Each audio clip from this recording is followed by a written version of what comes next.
हरे कृष्णा। तो आज की वीडियो में हम भविष्य मल्लिका का 8वां अध्याय देखेंगे। तो पिछले वीडियो में हमने 7वां अध्याय देखा था, जिस चैप्टर का नाम था मल्लेच किसे कहते हैं।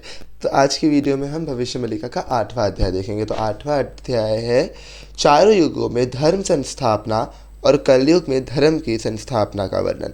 तो चारों युगों में धर्म संस्थापना कैसे हुई वो, और कलयुग में किस तरह होगी, उसका वर्णन मिलता है हमें 8वें अध्याय में। और 8वां अध्याय ज़्यादा बड़ा नहीं है, केवल 5 से 6 पेजेस का है, तो ये जल्दी ख़त्म हो जाएगा। तो सबसे पहले तो यहाँ पे लिखा है शास्त्रों में सतयुग, त्रेतायुग, द्वापर युग और कलयुग, इन चारों युगों का वर्णन है। भगवान महाविष्णु ने उक्त चार युगों में 24 अवतार लिए हैं। उन अवतारों के नाम है कुमार अवतार, यानी कि संदन और सनातन और संत कुमार। तो ये जो कुमार अवतार है इनको इन नामों से भी जाना जाता है। कुमार अवतार को सनातन, संत कुमार, सनक, संदन, इन सभी नामों से कुमार अवतार को जाना जाता है। दूसरा अवतार है यज्ञेश्वर अवतार, फिर वराह अवतार, नारद अवतार, नर नारायण अवतार, कपिल अवतार, दत्तात्रेय अवतार, यज्ञ रूप अवतार, ऋषभ अवतार, पृथु अवतार, हंस अवतार, मीन अवतार, चक्रधर अवतार, कुर्म अवतार, धन्वंतरी अवतार, मोहिनी अवतार, नरसिंह अवतार, वामन अवतार, परशुराम अवतार, वेदव्यास अवतार, श्री राम अवतार, बलराम अवतार, बुद्ध अवतार और आखिरी 24वां है कल्कि अवतार। उक्त 24 अवतारों में महाप्रभु ने धर्म की संस्थापना के लिए मुख्य 10 अवतार लिए। वे हैं मत्स्य अवतार, नौका यानी कि जलयान जैसे बिना किसी खेद के सहर्ष जल में पड़ी किसी वस्तु का उद्धार करती है। वैसे ही श्रीहरि ने बिना किसी परिश्रम के निर्मल चरित्र के समान प्रलय के समुद्र में मछली रूप में प्रकट होकर वेदों को धारण कर उनका उद्धार किया है। कुर्म अवतार में श्रीहरि ने कुर्म रूप अंगीकार कर अपनी विशाल पीठ के एक हिस्से में पृथ्वी को धारण किया है। समुद्र मंथन के समय विशाल मंदारचल पर्वत धारण करने से उनकी पीठ पर एक बड़ा गड्ढा जैसा बन गया, जिसके कारण वह गौरवान्वित हो रहे थे।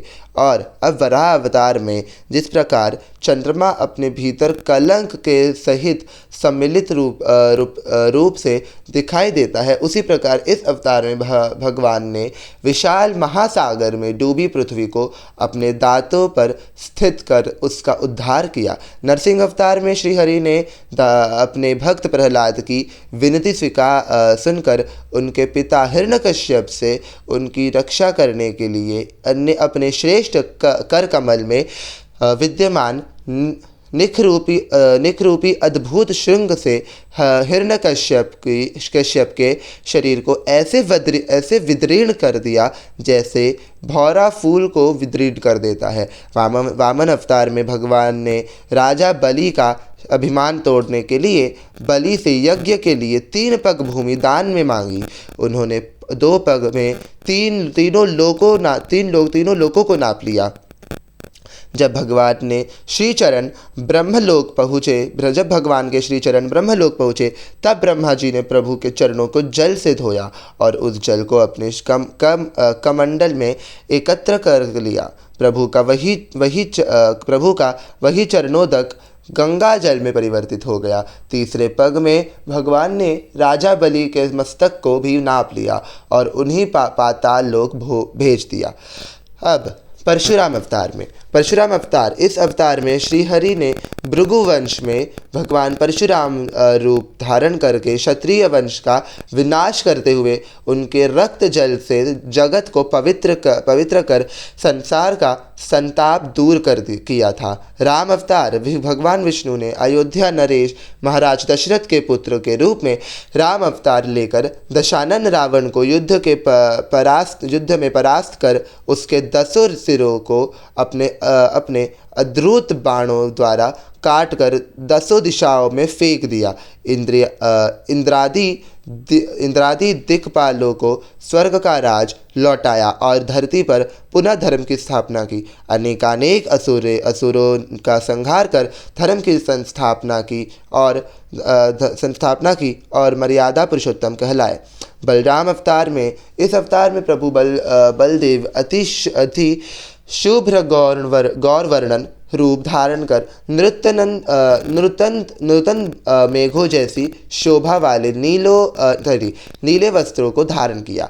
ऐसा लगता है मानो उनके हल के प्रहार से भयभीत होकर यमुना जी उनके वस्त्र में छिपी हुई है।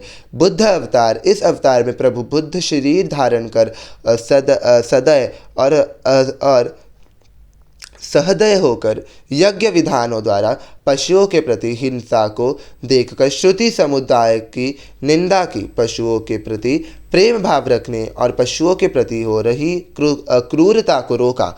समस्त जीवों के प्रति शांति और उदारता की भावना का संसार में प्रचार किया। अब कल्कि अवतार, इस अवतार में श्री हरि ने कल्कि रूप धारण कर मल्लेच्छों का विनाश करते हुए धूमकेतु के समान भयंकर रूप धारण करेंगे, जो कलियुग के अंत का साक्ष्य बनेगा। अब तक हुआ नहीं, ये जब होगा तब का बताया गया है कि जब अवतार धारण करेंगे तब मल्लेच्छों का विनाश करते हुए धूम्रकेतु के समान भयंकर रूप धारण करेंगे और जो कलियुग के अंत का साक्ष्य बनेगा। भविष्यवाणी के अनुसार चारों युगों के अंत में पृथ्वी पर भगवान के भक्तों का एक युग मनाया जाएगा। उक्त युग को आदय सतयुग, संगम युग या अनंत युग कहा जाता है। भविष्यवाणी के अनुसार 4 युग के भक्तों की मनोकामना पूरी करने के लिए भगवान विष्णु स्वयं कल्कि अवतार लेकर भक्तों के 1009 वर्षों तक सुख